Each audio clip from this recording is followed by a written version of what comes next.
नमस्कार दोस्तों, यह बात सतगुरु महाराज जी के समय की है, जब बलवंत सिंह नाम का एक सत्संगी सतगुरु के दर्शन करने आया करता था और गुरु कर की सेवा भी किया करता था। उसके ऊपर मालिक की इतनी दया मेहर थी कि उसके पास धन की कोई कमी नहीं थी, क्योंकि वह एक व्यापारी था और उसका काफी अच्छा काम था। उस समय में देश के मशहूर व्यापारियों में से वह एक था और वह जब भी सद्गुरु के दर्शन करने आता था तो अपनी तरफ से जितना भी हो पाता उतना धन वह सेवा में डाल देता था। उसने गुरु घर की बहुत सेवा की, तन मन और धन से गुरुवर की सेवा की और उसे नाम भी मिला हुआ था। नामदान की बख्शीश उसे हुई थी, तो वह सतगुरु के बताए गए मार्ग अनुसार अपना जीवन व्यतीत करता था। जब से उसे नामदान की बख्शीश हुई थी, उस दिन से वह रोजाना भजन बंदगी करता था और उसने मालिक की भजन बंदगी में कभी भी नागा नहीं डाला था, क्योंकि उसने सतगुरु के बहुत सत्संग सुन लिए थे और उसने यह बात भी समझ ली थी कि सतगुरु सत्संग में बार बार ऐसा क्यों कहते हैं कि हमें मालिक की भजन बंदगी में कभी भी नागा नहीं डालना है, चाहे कुछ भी हो जाए, लेकिन रोजाना भजन बंदगी करनी है, नाम की कमाई करनी है। तो ये बात एक गहन तरीके से उसके अंदर जा चुकी थी,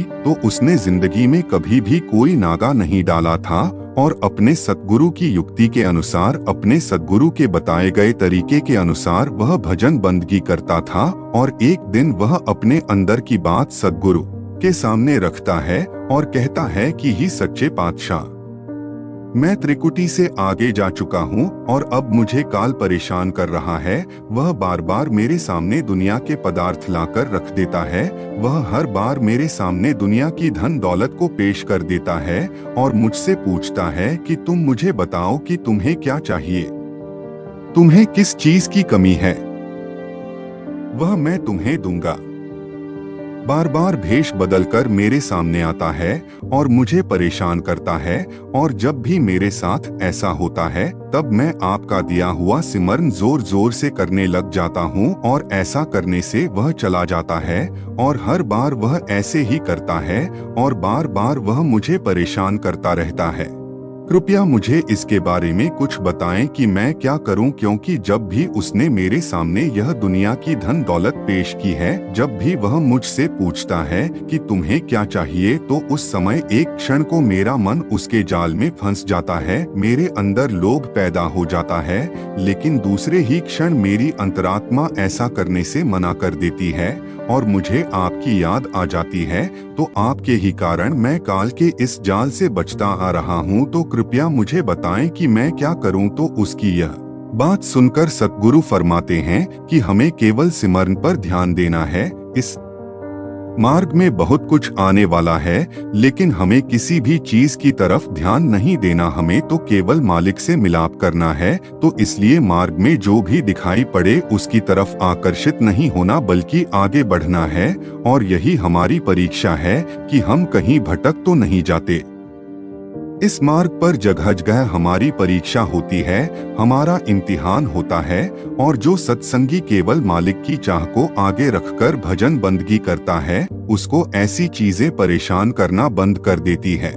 तो हमें केवल और केवल मालिक की तरफ ध्यान देना है। हमारे अंदर केवल मालिक से मिलने की तड़प होनी चाहिए और दूसरी कोई लालसा नहीं होनी चाहिए, क्योंकि अगर हमारे अंदर कोई दूसरी लालसा बच गई तो हम मार्ग से भटक सकते हैं, क्योंकि हमारा मन हमारी कमजोरी को अच्छे से जान लेता है और वही चीज हमारे सामने लाकर रख देता है जो हमें चाहिए होती है। वह हमें भटकाने के लिए ऐसा करता है, लेकिन हमें इसके जाल में नहीं फंसना है। हमारे अंदर तो केवल मालिक से मिलने की तड़प होनी चाहिए, मालिक से प्यार होना चाहिए, तभी हम इस यात्रा में सफल हो सकते हैं। और आप जी कहते हैं कि जब हमें कुछ ऐसी चीजें परेशान करने लगे तो इनसे भी हमें डरना नहीं है, मायूस नहीं होना है, क्योंकि इनके साथ भी हमारा कुछ हिसाब किताब होता है और जब वह पूरा हो जाता है तब यह चीजें हमें परेशान नहीं करती और इसमें भी हमारी ही भलाई छुपी होती है, मालिक की दया मेहर छुपी होती है। और आप जी एक बहुत ही अच्छी साखी संगत के आगे रखते हैं कि एक बार एक शख्स सुबह सवेरे उठकर साफ कपड़े पहनकर सत्संग घर की तरफ चला गया ताकि सत्संग का आनंद प्राप्त कर सके। तो वह अभी रास्ते में जा ही रहा था कि चलते चलते रास्ते में ठोकर खाकर गिर पड़ा। कपड़े कीचड़ से भर गए और वह वापस घर आया। कपड़े बदलकर वापस सत्संग की तरफ रवाना हुआ। फिर ठीक उसी जगह ठोकर खाकर गिर पड़ा और वापस घर आकर कपड़े बदले फिर सत्संग की तरफ रवाना हो गया। जब तीसरी बार उस जगह पर पहुंचा तो क्या देखता है कि एक शख्स चिराग हाथ में लिए खड़ा है और उसे अपने पीछे चलने के लिए कह रहा है। इस तरह वह शख्स उसे सत्संग घर के दरवाजे तक ले आया और उस सत्संगी ने उससे कहा कि आप भी अंदर आकर सत्संग सुन लें।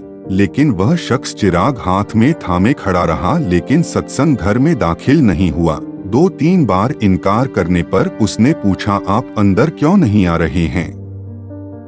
तो उसने जवाब दिया, इसलिए क्योंकि मैं काल हूँ। यह सुनकर उस शख्स की हैरत का ठिकाना न रहा। काल ने अपनी बात जारी रखते हुए कहा, मैं ही था जिसने आपको जमीन पर गिराया था। जब आपने घर जाकर कपड़े बदले और दोबारा सत्संग घर की तरफ रवाना हुए तो आपके गुरु ने आपके सारे पाप कर्म क्षमा कर दिए। जब मैंने आपको दूसरी बार गिराया और आपने घर जाकर फिर कपड़े बदले और फिर दोबारा जाने लगे तो आपके गुरु ने आपके पूरे परिवार के गुनाह क्षमा कर दिए। और ये देखकर मैं डर गया कि अगर अब की बार मैंने आपको गिराया और आप फिर कपड़े बदलकर चले गए तो कहीं ऐसा ना हो कि आपके सारे गांव के लोगों के पाप क्षमा कर दिए जाए। इसलिए मैं यहाँ तक आपको खुद पहुँचाने आया हूँ। साध संगत जी, अब हम देखें कि उस शख्स ने 2 बार गिरने के बाद भी हिम्मत नहीं हारी और तीसरी बार फिर पहुंच गया। और एक हम हैं, यदि हमारे घर पर कोई मेहमान आ जाए या हमें कोई काम आ जाए तो उसके लिए हम सत्संग छोड़ देते हैं, भजन बंदगी छोड़ देते हैं, भजन जाप छोड़ देते हैं, क्योंकि हम जीव अपने गुरु से ज्यादा, अपने मालिक से ज्यादा दुनिया की चीज और रिश्तेदारों से ज्यादा प्यार करते हैं। हमारा उनसे ज्यादा मोह पड़ा हुआ है। इसके विपरीत वह शख्स 2 बार कीचड़ में गिरने के बाद भी तीसरी बार फिर घर जाकर कपड़े बदलकर सत्संग घर चला गया। क्यों? क्योंकि उसके दिल में अपने गुरु के लिए बहुत प्यार था, मालिक के लिए बहुत प्यार था। वह किसी कीमत पर भी अपनी भजन बंदगी का नियम टूटने नहीं देना चाहता था। इसलिए काल ने स्वयं उस शख्स को मंजिल तक पहुंचाया जिसने उसे 2 बार कीचड़ में गिराया और उसकी भजन बंदगी में रुकावटें डाल रहा था, उसके मार्ग में मुश्किलें खड़ी कर रहा था। इसी तरह हम जीव भी जब हम भजन सिमरन पर बैठे तब हमारे मार्ग में कितनी ही रुकावटें क्यों न आए, हमारा मन चाहे कितनी ही चालाकियां क्यों न करे, कितना ही बाधित क्यों ना करें, लेकिन हमें हार नहीं माननी चाहिए और मन का डटकर मुकाबला करना चाहिए। एक दिन हमारा मन स्वयं हमें उठाएगा और भजन बंदगी में भी रस लेगा।